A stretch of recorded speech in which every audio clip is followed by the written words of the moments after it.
A little girl in her Mos one uniform, yeah? You know how you're not allowed to have your hair out? Oh, taking it out. She just took it out. She was like in the wind with her long hair. Hi guys, how are you guys? It has been 10 months. It has been 10 long months. In the last 10 months, I finished my degree at Oxford University. I graduated with a 2-1. I wrote and directed a play during my finals that sold out. I moved back home to Hackney. My sister got married. It was a crazy, intense 9 days of a big fat Punjabi wedding.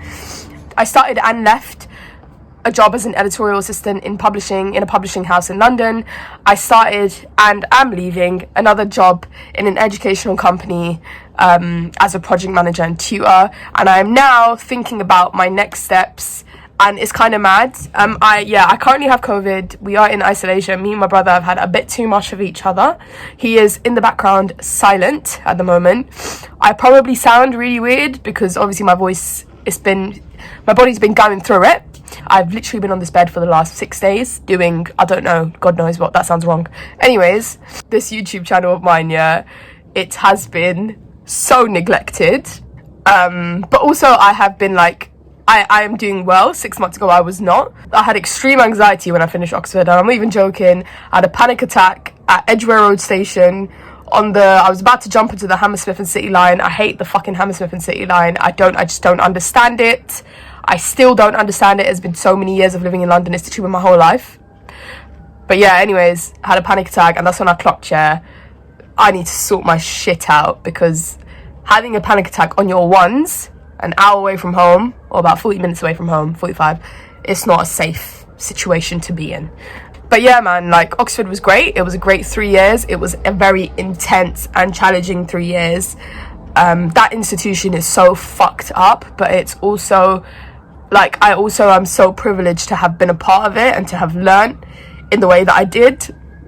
I understand literature and English so much more now, and beyond that, above that, I understand myself far more than I did when I started this YouTube channel, when I made that first video. Oh bless, my hair was bad, my hair's still bad now. Oh god, some things never change, eh?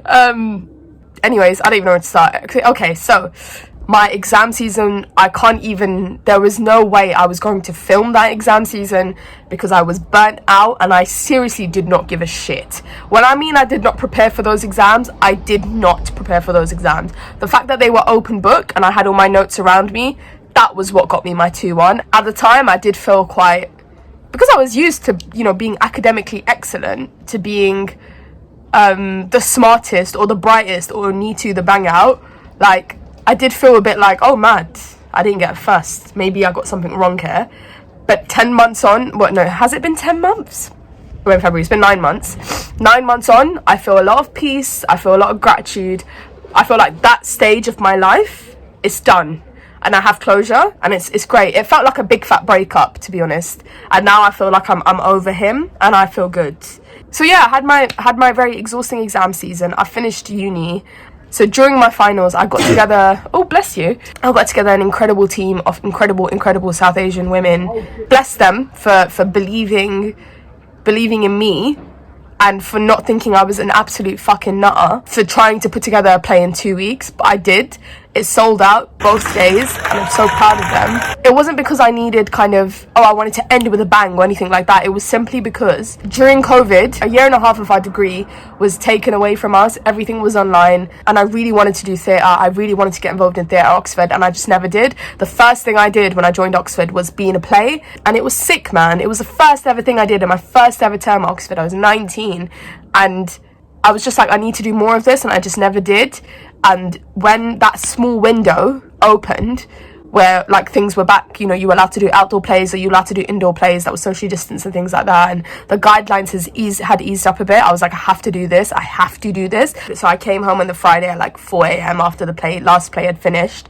I had to vacate my room on the Saturday, be at home for my sister's bridal shower.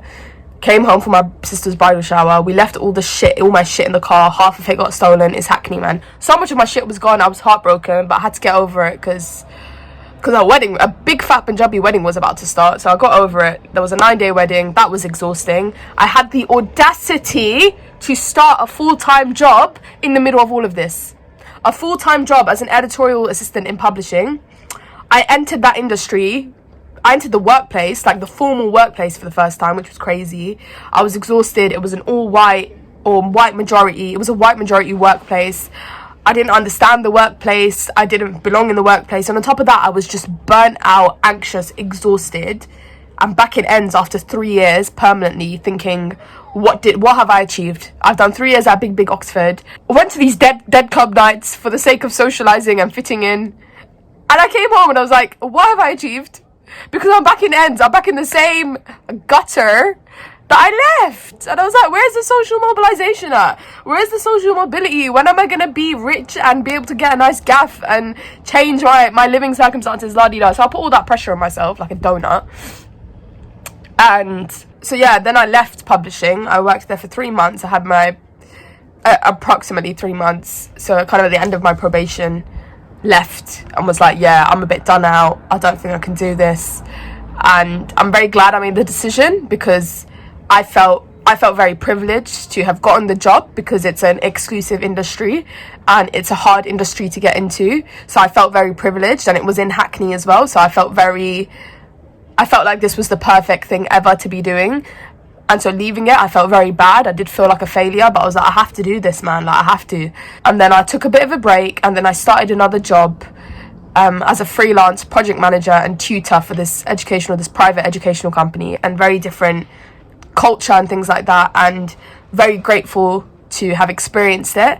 But now I'm moving on to finding a full-time kind of, or, you know, a fuller time job that I feel is exactly what I want to do at this stage of life. And it's not, what do I want to do for the rest of my life? I think that's a very unproductive way of thinking, because you can't get that end goal right now, but you can work towards it. So I'm looking for jobs in education, and I'm looking for jobs in theatre, because those are two things that I really care about. I also applied for a master's, which I'm going to be starting in October, should I get in. It's a master's in creative writing. I love to write. I always have. I want to learn how to do it properly. I want to learn how to publish properly.